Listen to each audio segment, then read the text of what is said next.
अदिति की आंखों से आंसू थमने का नाम नहीं ले रहे थे। नमस्ते दोस्तों, मैं दिल छू लेने वाली कहानी लेकर आई हूँ आपके लिए एक लव स्टोरी। आशा करती हूँ कि आप सभी को पसंद जरूर आएगी।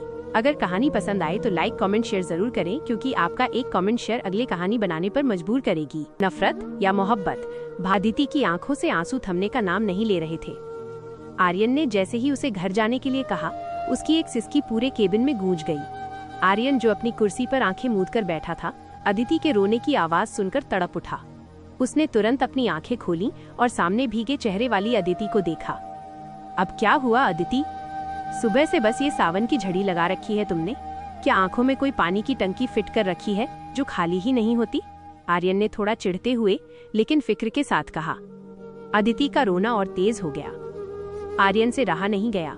उसने झट से अदिति को खींचकर अपनी गोद में बिठा लिया और उसके करीब आकर बोला, अदिति प्लीज चुप हो जाओ। मुझे रोते हुए लोगों को चुप कराना नहीं आता, प्लीज शांत हो जाओ। अदिति ने सिसकते हुए आर्यन की आंखों में देखा और बोली, आपको क्या लगता है आर्यन? क्या सिर्फ आप ही इस रिश्ते को बचाने की कोशिश कर रहे हैं?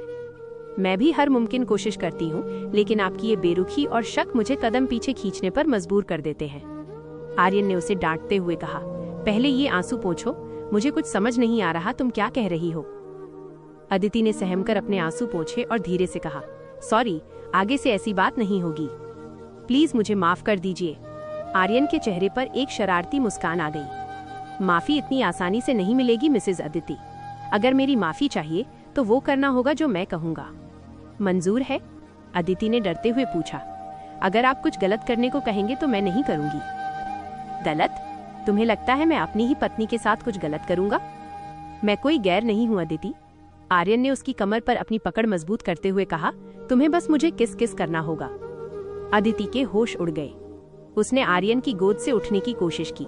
नहीं, मुझसे नहीं होगा, आप कुछ और मांग लीजिए। नहीं अदिति, अगर तुम मुझे अभी किस नहीं करोगी तो मैं तुम्हें कभी माफ नहीं करूंगा। अपना लंच उठाओ और अभी घर चली जाओ। आर्यन ने जानबूझकर नाराजगी दिखाई। अदिति हार गई। उसने आर्यन की बंद आंखों की ओर देखा और धीरे धीरे उसके चेहरे की ओर झुकने लगी। उसका दिल किसी तेज रफ्तार ट्रेन की तरह धड़क रहा था। जैसे ही उसके होंठ आर्यन के सख्त होठों से छुए, आर्यन ने उसे अपनी बाहों में पूरी तरह जकड़ लिया। वह उसे पूरी शिद्दत के साथ चूमने लगा। अदिति भी अब खुद को रोक नहीं पा रही थी। उसे आर्यन के इस अधिकार में एक अजीब सा सुकून मिल रहा था। तभी अचानक कैबिन का दरवाजा खुला। बॉस, वो प्रेजेंटेशन? विशाल बिना नॉक किए अंदर आया और वहीं जम गया। उसके सामने उसका बॉस उसकी पूर्व प्रेमिका अदिति को अपनी बाहों में भरकर चूम रहा था। विशाल की रूह कांप गई। अदिति ने जैसे ही विशाल को देखा, वो हड़बड़ाकर आर्यन से अलग होने की कोशिश करने लगी, लेकिन आर्यन ने उसे और मजबूती से पकड़ लिया। आर्यन की आंखों में इस वक्त गुस्सा नहीं, बल्कि एक अजीब सी जीत की चमक थी। मिस्टर विशाल, क्या आपको मैनर्स नहीं सिखाए गए? किसी के कैबिन में आने से पहले नॉक करना चाहिए, आर्यन ने कड़क आवाज में कहा। विशाल हकलाते हुए बोला, सॉरी बॉस, मुझे नहीं पता था कि आप मैम के साथ बिजी हैं। अदिति मेरी पत्नी है विशाल, मिलो इनसे। मिसेज अदिति आर्यन मेहरा। और ये तुम्हारी लेडी बॉस भी हैं, तो क्या तुम इन्हें विश नहीं करोगे? आर्यन ने अदिति के कंधे पर अपना सिर टिकाते हुए विशाल की आंखों में देखकर कहा।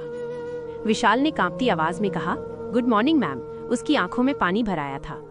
कल तक जिसे उसने अपनी दुनिया माना था, आज वो किसी और की बाहों में सुरक्षित थी।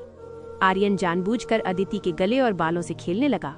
वो विशाल को तड़पते हुए देखना चाहता था। विशाल ने जैसे तैसे फाइल टेबल पर रखी। उसकी आवाज भारी हो गई थी। मिस्टर विशाल, आपकी आंखों में आंसू क्यों हैं? क्या कुछ चला गया है? आर्यन ने व्यंग्य से पूछा। जी बॉस, शायद कुछ गिर गया है, विशाल ने आंसू पोंछते हुए कहा और तुरंत कैबिन से बाहर निकल गया। विशाल के जाते ही अदिति ने आर्यन की तरफ देखा। आपने ये सब जानबूझकर किया ना, उसे जलाने के लिए? आर्यन ने अदिति का चेहरा अपने हाथों में लिया और बहुत गहराई से कहा, हाँ अदिति, मैंने उसे अपनी कंपनी में नौकरी ही इसलिए दी थी ताकि उसे हर पल ये एहसास दिला सकूं कि उसने क्या खोया है। उसने तुम्हें रुलाया था, अब उसकी बारी है। उसने तुम्हारा भरोसा तोड़ा, अब मैं उसे तोड़ दूंगा। अदिति खामोश हो गई। आर्यन के प्यार में जुनून भी था और बदले की आग भी। चलो अब खाना खाते हैं, वरना माँ मेरी क्लास ले लेंगी। आर्यन ने माहौल हल्का करने की कोशिश की। अदिति ने उसका हाथ पकड़ लिया। आप अपनी बात अधूरी नहीं छोड़ सकते। आर्यन मुस्कुराया। वक्त आने पर सब समझ जाओगी मिसेज मेहरा। फिलहाल मेरे पेट में चूहे हड़ताल कर रहे हैं, चलो खाना खाते हैं। अगले भाग में क्या विशाल आर्यन की इस चाल को समझ पाएगा? क्या अदिति और आर्यन का रिश्ता इस बदले की आग में झुलस जाएगा या और मजबूत होगा? देखते रहिए नफरत या मोहब्बत।